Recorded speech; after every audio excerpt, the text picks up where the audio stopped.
Here's today's video. I'm recording this very late tonight. It is just past 9 o'clock, and the reason I'm doing it so late is because, to be honest, I pretty much completely forgot about it. So I think that might be a good thing, you know, like I wasn't thinking about smoking weed at all, to be honest.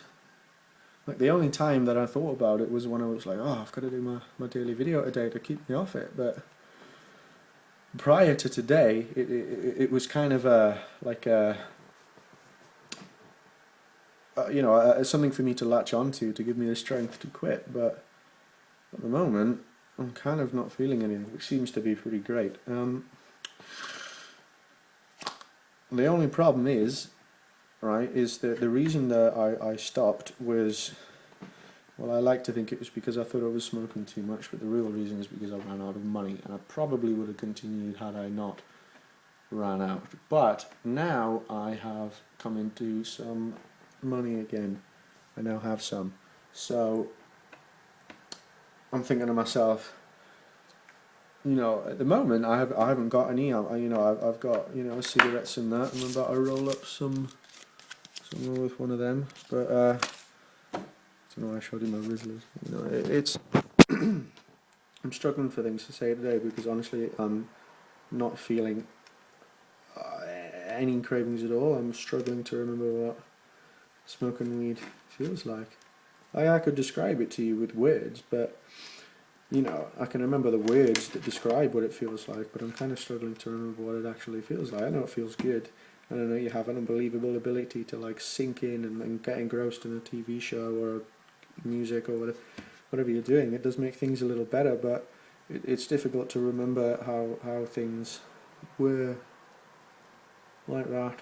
So weird one today, you know. I'm feeling good, but also bad because, you know, I remember how good things were on weed. You know, I'm definitely going to make it to 30 days. I'm not going to buy anything from that. But problem is the new job that I've got is quite well paid. It's long hours and it's hard work and it's away from home, but it's going to be good pay, and I'm going to end up with quite a lot of money. And the problem is I'm really going to be able to afford to smoke weed again. Nowhere near to the extent that I did, but once I start earning the money that I'm earning again, I'm going to be able to afford like a quarter a week, super easy, like an Oz a month, a gram a day. I'll be able to afford that pretty easily, which is good and bad. I mean, it's risky. I'm going to turn my headphones like this to hide my little double chin, but anyway.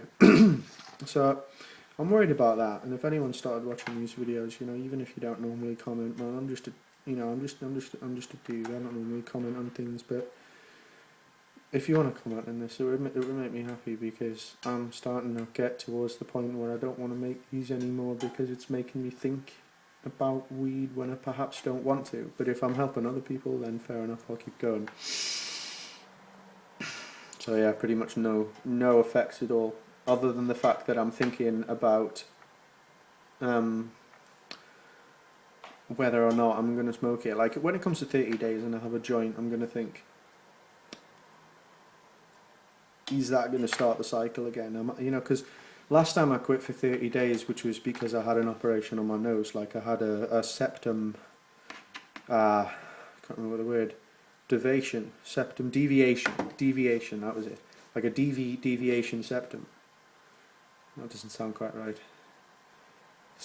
Well, the point is that my right nostril was completely blocked. So for my whole life up until a year ago, I could only breathe out my left nostril. But now, well, hey, I can breathe out my right. So for that period, you know, I couldn't smoke because my whole face was bandaged up and I was off work and that. So, so I was forced to quit for then. It was fine. But then I went on. It felt so goddamn amazing. Like when even just so amazing. I was like, ah, incredible. And then that led me into just going to more and more. So. That's the problem I'm leading now. Like I'm confident that I'm able to quit. This wasn't that hard. This really wasn't that hard. The hardest part by far, was not being able to sleep. That was something that I couldn't really deal with because it was affecting other parts of my life. I wake up not well rested, not able to focus, not able to do all of these things. And I think it was the lack of sleep that was contributing to the appetite, or the appetite was contributing to sleep. But it all gets loaded into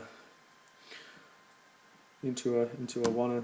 But yeah, I'm kind of rambling this time because, again, I've said before, I don't have much to say. But look at that. Going to be doing a lot of that to keep me distracted. But yeah, got a job coming up. It's going to be well up in Scotland in the freezing cold. It's going to be painful. 10.5 hour shifts a day for 12 days at a time. So that's pretty intense. But the money is going to be serious, like serious. Well, serious for me, not serious for someone who's like 30, but serious for me. So yeah, I'd love it if someone would reply to me, chat to me, because I've got no friends, man, nobody likes me over here, just to think of. No, that's not true. It's just all my friends are in Sheffield and I'm in Newcastle, so I find it hard to because the average day I don't really see that many people, I don't really see, do you know what, nobody cares about this. The bottom line, feeling good about weed, day 5 is where you need to get to. If I was going to give you any advice, it's get to day 5. Day 5 is, for me, where it all starts to get better. Day 5. So later, I'm going to do the Jack Hill thing.